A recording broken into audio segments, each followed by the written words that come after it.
अस्सलामुअलैकुम। Today my topic is urinary tract infection.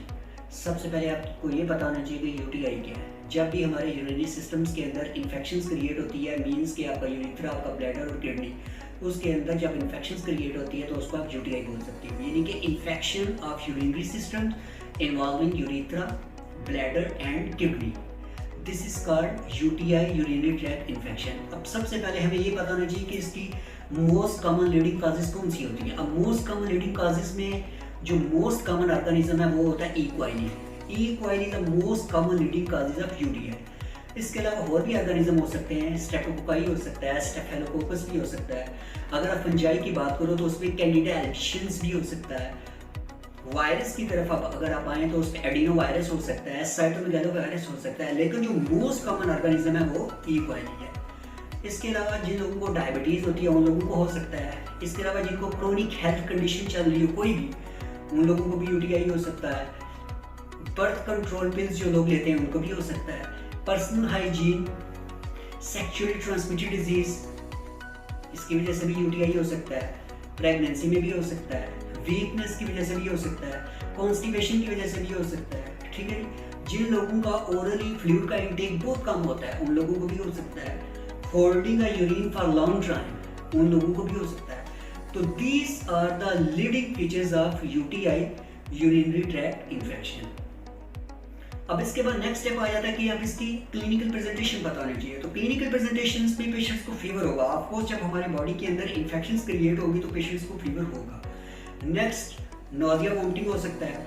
Nausea vomiting भी already मैं आपको बता चुका हूँ कि जब भी हमारे क्रेनियम के अंदर आईसीपी का लेवल बढ़ता है, यानी कि इंट्राक्रेनियल प्रेशर का लेवल जब बढ़ता है तो आपको नोजिया वोमिटिंग फील हो सकता है। पेशेंट्स को right and left sided flank pain हो सकता है। उसके बाद यूरिन इनकॉन्टिनेंस हो सकती है, यानी कि लीकेज ऑफ यूरिन हो सकता है। नेक्स्ट, डिस्यूरिया हो सकता है। डिस्यूरिया मीन्स के जब पेशेंट यूरिन पास करेगा तो पेशेंट्स को बहुत ज़्यादा पेन होगी। नेक्स्ट, यूरिन के अंदर ब्लड आ सकता है, यानी कि हेमिचूरिया हो सकता है, फ्रोथी बैक स्मेल यूरिन हो सकती है। उसके बाद लोअर बैक पेन हो सकता है, पेल्विक पेन हो सकता है, वीकनेस हो सकती है, फटीग हो सकती है। नेक्स्ट, क्लिनिकल प्रेजेंटेशन में आ जाता है कि यूरिन के अंदर बर्निंग मिक्सचरेशन हो सकती है। तो these are the clinical presentation of UTI, urinary tract infection. अब नेक्स्ट जो इसमें जो मोस्ट कॉमन बात है, मोस्ट कॉमन जो चीज़ है वो इसकी टाइप्स के बारे में पता होना चाहिए। First type upper urinary tract infection, second lower urinary tract infection.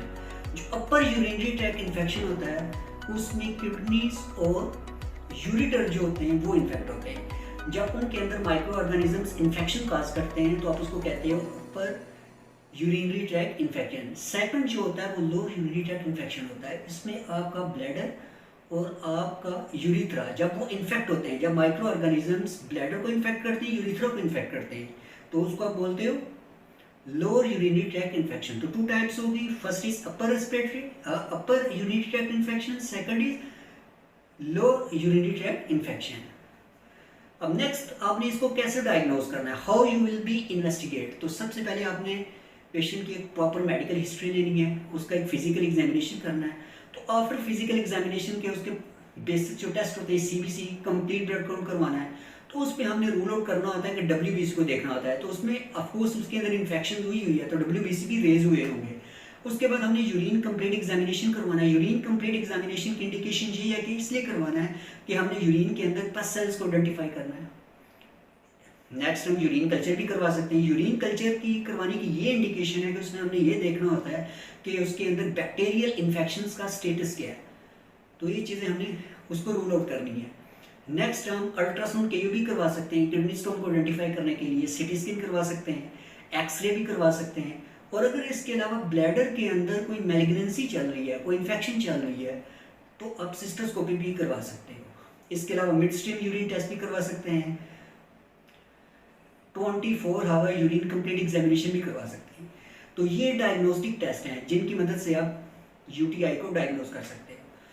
अब नेक्स्ट इसका आ जाता है कि how you will be manage, इसको कैसे मैनेज करना है, इसकी ट्रीटमेंट कैसी है।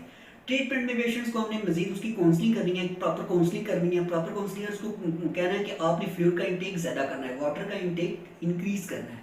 नेक्स्ट, हमने उसको एंटीबायोटिक प्रिस्क्राइब करनी है, मीन्स के अमोक्सिलिन आप दे सकते हो, सिप्रोफ्लॉक्सासिन, लेवोफ्लॉक्सासिन, डॉक्सीसाइक्लिन। और अगर पेशेंट्स को कोई जलन हो रही है, कुछ इस तरह का चीज़ हो रही है, जलन हो रही है, यूरिन के अंदर जलन हो रही है, तो आपकी क्रैनबैक साशे देना है, ठीक है।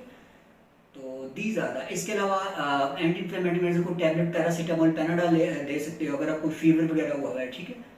अब इसकी आ जाती है, नेक्स्ट आ जाती है कॉम्प्लिकेशंस, कि अगर ट्रीटमेंट नहीं होती, ट्रीटमेंट के बाद अच्छे तरीके से अगर वो मैनेज नहीं होता पेशेंट, तो फ्यूचर में किन किन कॉम्प्लिकेशंस का सामना करना पड़ सकता है।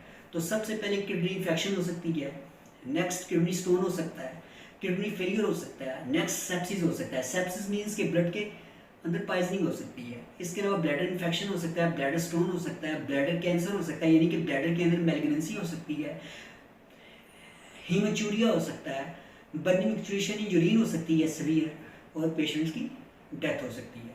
तो these are the most common leading complication of UTI, urinary tract infections. Thank you.